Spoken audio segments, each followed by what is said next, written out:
Hi there guys, in this video I will show you how to change name of playlist on Spotify. Firstly guys, make sure that you're on your profile section on the Spotify side, and then you need to select the playlist on your Spotify account. For example, for me it's this one.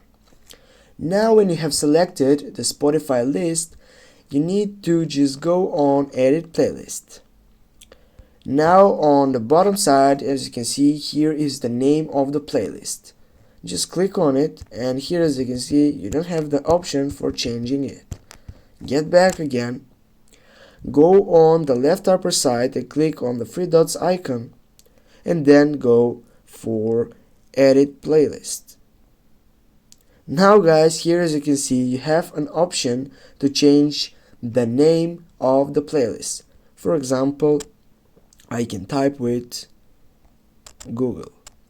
And also you have the option to change the image of this playlist, but for now it will be just the name. Go save, and now guys, as you can see, we have changed our name on playlist.